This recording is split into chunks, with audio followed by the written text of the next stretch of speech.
Hello everyone, this is Sehjpreet Singh and I welcome you all to another video in this series on Core Java. We have already seen three fundamental features of object-oriented programming: inheritance, polymorphism, and abstraction. Today, it's the time to see the fourth fundamental feature of object-oriented programming: encapsulation. We'll see what encapsulation is, why do we need it, and how we achieve it. So, encapsulation means wrapping up of data together within a single unit. Why we achieve it and how we achieve it is what we are going to discuss within this video. Let's get started. Hello everyone. In this series of lectures, we have already covered three fundamental features of object-oriented programming, namely inheritance, polymorphism, and abstraction. Today, we are going to cover the fourth fundamental feature of object-oriented programming, that is encapsulation. Encapsulation is a mechanism of wrapping the data, that is the variables, and the code acting on the data, that is the methods, together as a single unit. The word encapsulation comes from the word capsule. So we are wrapping the data together. By wrapping the data, we mean that the data inside a class will not be directly accessible outside the class. How can we achieve encapsulation? We can achieve encapsulation by declaring the variables of a class as private and then providing public methods to modify or view these variables. These public methods are known as setters and getters. Let's see this implementation, and later in this video we'll see why is encapsulation necessary or why do we need encapsulation. So let's jump to the IDE. Here in this folder src I'll be creating a package. Let me name the package first. Now I'll create two classes.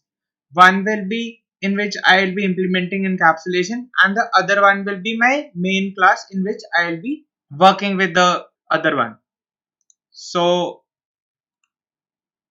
first of all, I need a main class in which I also need a main method. Along with this, I need a class. Let's suppose student. I don't need a main method in this. Now in this class student, let us suppose that every student has a roll number and a name. So int roll number and a string name. Now as of now, without encapsulation, what can happen is in any class we can create an object of this class student. Student s equals to new student, and we can change the value of the variables accordingly. So s dot roll number equals to 1 or s dot name equals to abc. So as we have seen, let's print it and check it once.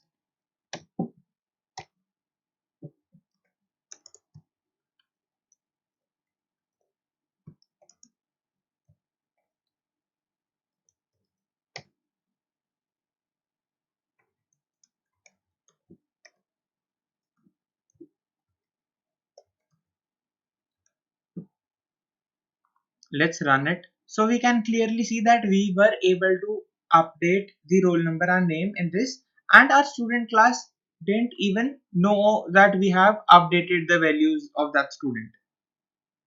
This is without encapsulation. Now what encapsulation says is that you declare all the variables as private.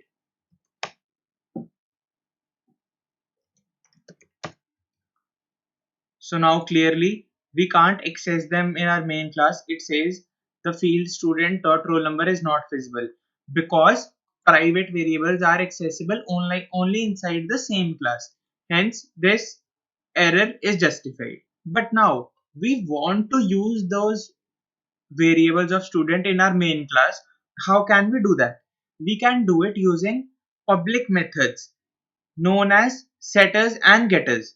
So setters are used to set the value of these variables, and getters will be used to get the value of these variables. Let us see, let's talk about roll number. If we want to set the value of roll number, so we need a public method. Return type will be void because we are just setting set roll number, and it will take a integer argument because our roll number is int, and it will simply do this dot roll number is equals to roll number. We have already studied the usage of this keyword. So what this is doing is, in this particular instance, it is giving the value of the argument to the roll number variable of this instance. Now this is the setter because we are setting the value. Now let us suppose in that class we need to read the value of this roll number. So we need a getter. Now what value are we returning? We are returning int because roll number is int. Hence return type will be int. Get roll number, and we don't need any argument, and this will simply return roll number, or let's say this dot roll number, one and the same thing. Now let's go to our main class and see if it works. We already know we can't directly write s dot roll number because roll number is private to the class student. Hence we'll be using the getter method to get the roll number. So before updation, let's directly print the roll number as of now. Before changing the roll number must be the default value of integer, that is, it must be 0. First let's run it. So it's 0. Now let's suppose we want to change this roll number. S dot set roll number 1, and now again we want to print the roll number. We want to see if our changes have taken place or not. So now we can clearly see that using these public methods, setters and getters, we were able to do the same task. Now the point is, why do we exactly need encapsulation? The thing is that initially we never knew who changed the roll number or how many times were the variables changed. But using setters and getters, we can create a log file of, we can write some code over here and we can create a log file of how many times these setters and getters have been called, by whom they have been called, etc. Apart from that, we can define constraints on the values that are to be set. For example, if over here inside, I can define a constraint that if the roll number is negative, then I don't set. I only set if it's positive. So hence we have complete control over our data. This class student has complete control over its data. This is because of encapsulation. Now one more thing which becomes very easy for us is that we don't need to explicitly code these getters and setters.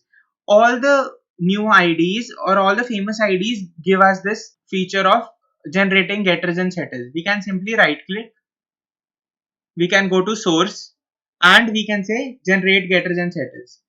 Now it asks us for which. It already knows that we have already created for roll number, hence only name is coming. I'll click OK and see, for the string name it has given me the getters and setters. So here when I go, I can simply say s dot set name, maybe Alex, and then I can print the s dot get name. So if I run this, so we have changed the name to Alex. I suppose everyone is clear with the implementation of encapsulation. Now let's summarize the benefits of encapsulation. So as we've already talked about, we can have total control over what is stored in the fields, and then we can set the values according to any constraints which we want. Apart from that, if we want a class to be only read only or write only, then we can define either of only setters or only getters. For example, if we define only getters, then our class will be read only. If we give only the setters for our class, then it will be write only. Apart from this, we can make changes in one part of the code without affecting other parts of the code due to encapsulation. Then there is increased security because this is a way of achieving data hiding, because other classes will not be able to access the data because of the private data members. Apart from this, encapsulated classes are easy to test. Hence, this provides us easiness in the unit testing. Unit testing simply means we are testing that a standalone class is working correctly or not. This was about encapsulation. I suppose every one of you are crystal clear with the concept of encapsulation. Hello everyone.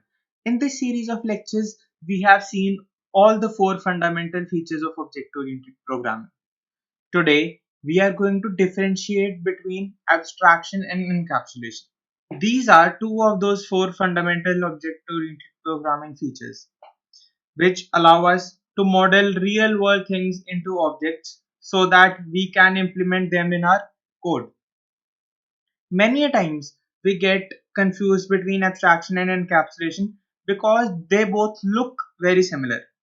If we ask someone what is abstraction, we can expect a reply that it is an object-oriented programming concept which focuses on relevant information by hiding the unnecessary details.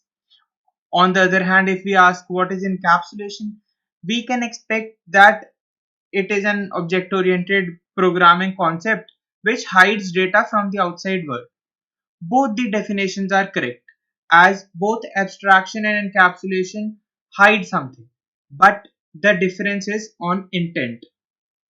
Before going forward, if you have not seen the videos on abstraction and encapsulation in the series, I request you to go back, watch those videos, and then come to the difference between them. Let's jump to it. Talking about abstraction, it is the process of hiding certain details and showing only the essential information to the user. Let us take an example of a car. When we drive a car, we know that the car can accelerate, the car can brake, the car can honk, but we don't exactly know how this is happening. So abstraction lets us focus on what the object can do, on what the car can do, instead of how it is doing. On the other hand, encapsulation is a mechanism of wrapping the data and the code acting on it together as a single unit. It enables us to hide the code and data into a single unit to secure from the outside world. It is basically focusing on how that particular task is being done. When we are pressing the accelerator, how is the engine and the turbo interacting with each other? This is what is encapsulation. Abstraction can be achieved using abstract classes or interfaces, and encapsulation can be achieved by declaring the variables of a class as private and then using setters and getters to modify and access the data respectively. So abstraction focuses mainly on what should be done and encapsulation focuses on how it should be done. So as we have already seen that the difference is on intent. Abstraction solves the problems at the design level. It gives us basically a far off view of our problem, of what all needs to be done. While encapsulation solves the problems at the implementation level of how the stuff is working. I suppose everyone is clear with the difference between abstraction and encapsulation. This is a very important interview question. Make sure you understand this properly before going for any Java interview. Thank you.